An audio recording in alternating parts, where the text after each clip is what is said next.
Dans cet entretien choc, exclusif avec Patrice Talon, président du Bénin, il parle sans ménage du refus de l'ancien président Yayi Boni à collaborer étroitement avec lui pour le bien des Béninois. Suivez. Les infortunes qui s'observent chez les démocrates sont-elles la conséquence d'un code électoral trop contraignant? Ou résultent-elles d'une main cachée, en l'occurrence celle du président Talon? Comme je suis devenu le souffre-douleur du président Boni Yayi et le bouc émissaire idéal pour tout ce qui ne va pas chez les démocrates, que puis-je dire pour ne pas être condamné? Je suis le coupable idéal.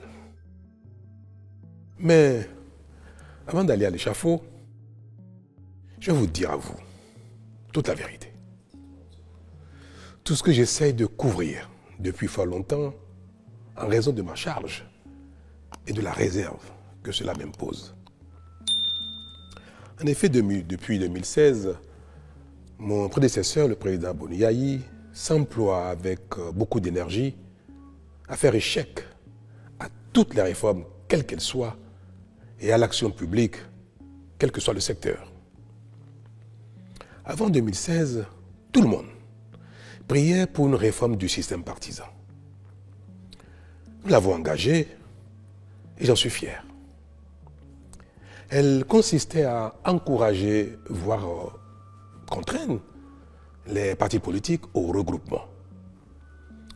L'FCBE, qui était à l'entame de la réforme, je crois le parti le plus grand de la centaine de petits partis que comptait le Bénin, avait l'opportunité d'absorber un grand nombre de ces petits partis et de devenir un grand parti d'envergure nationale, pour peu qu'elle en ait la volonté.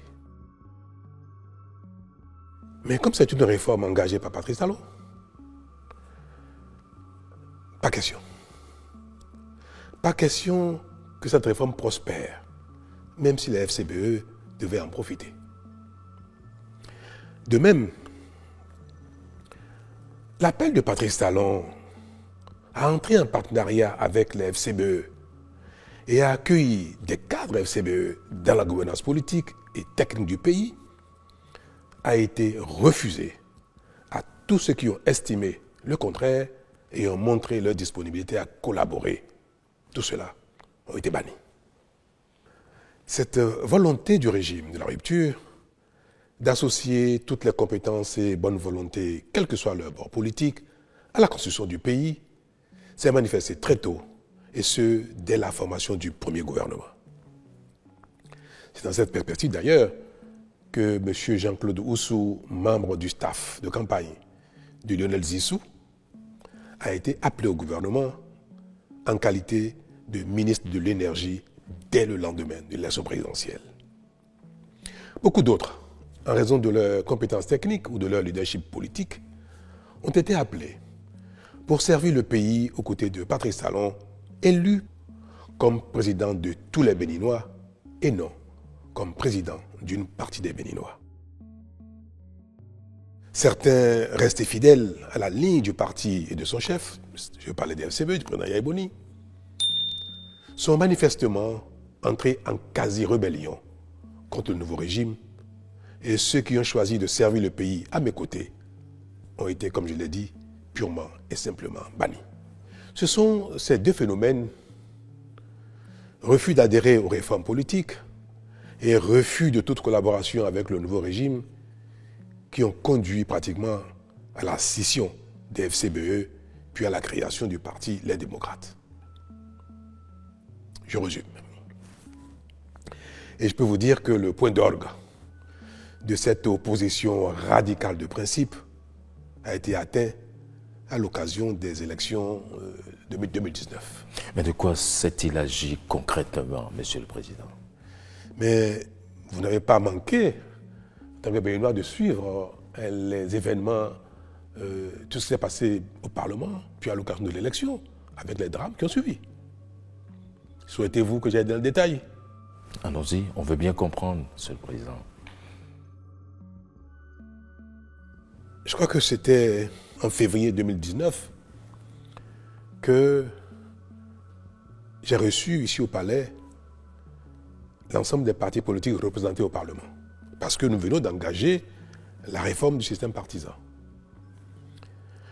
Les tests adoptés qui répondaient parfaitement à l'attente de tous avant 2016, ces tests ont commencé à être boudés par une partie de la classe politique, notamment l'FCBE d'alors.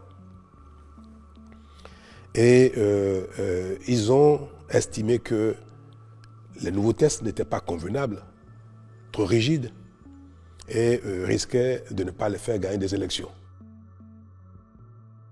Mais comme nous sommes au début du processus et qu'il fallait trouver un terrain d'entente, j'ai accepté que l'ensemble des acteurs politiques au Parlement se mettent ensemble pour trouver les tests qui, selon eux, permettraient à tout le monde d'aller aux élections sereinement, tout en engageant la réforme du système partisan.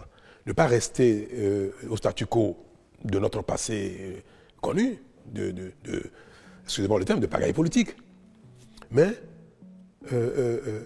d'engager une réforme qui reste à la portée des uns et des autres. Des rencontres ont eu lieu au Parlement, sous la présidence de président Ongbedi, président de l'Assemblée à l'époque, et un consensus a été trouvé. L'ensemble de tous les acteurs représentés au Parlement ont abouti à un consensus. Je crois que ce consensus a été consigné dans un document le 18 mars 2019. Ceux représentant l'opposition dans le comité sont allés voir le président Yahya Boni pour lui présenter le consensus. Mais tenez-vous tranquille, le président Yahya Boni a refusé que le consensus soit adopté, que les tests prévus pour être votés afin non seulement d'engager la réforme, mais de permettre à tout le monde d'y aller plutôt aisément. Ces tests ont été refusés par le président Boni Yaye, qui a dit aussi, ceux qui sont venus le rencontrer, que les choses n'ont qu'à rester en l'état. Que si l'élection ne doit pas avoir lieu, elle n'aura pas lieu. Et que nous verrons bien. La mort dans l'âme, ses propres représentants revenus au Parlement ont indiqué que, bien qu'ils aient travaillé au consensus, bien que les nouveaux tests devant être pris leur convenaient bien, mais que la ligne du parti ne permet pas d'avancer et de signer quoi que ce soit. Et encore moins de voter de nouveaux tests, puisqu'il était prévu que les tests changent. Je dois préciser que, à la suite des négociations au Parlement, tous les représentants de chaque camp, mouvance, opposition et consorts, comme je disais tout à l'heure, après avoir abouti au consensus, tous les représentants désignés avaient signé l'accord de consensus. Donc avant d'aller soumettre cela au président Yahya Boni. C'est parce que celui-ci a refusé qu'il n'est pas question que le consensus soit mis en œuvre, qu'ils sont donc revenus et ont dénoncé leur propre signature. Ils l'ont dénié finalement. Ils l'ont dénié, après l'avoir signé. Cela, je tiens à le préciser parce que c'était pour tout le monde, il paraissait évident que ce consensus soit mis en œuvre. Ouais. C'est pour ça que je crois que les représentants de l'opposition n'ont même pas estimé nécessaire d'aller solliciter l'approbation du document avant de le signer. C'était évident pour eux parce que tout ce qu'ils ont demandé a été pris en compte. Mais malheureusement, donc, l'approbation du président Boni Yaye n'a pas été obtenue et ils sont revenus au Parlement pour dénier leur propre signature et se retirer de la salle. Et d'ailleurs,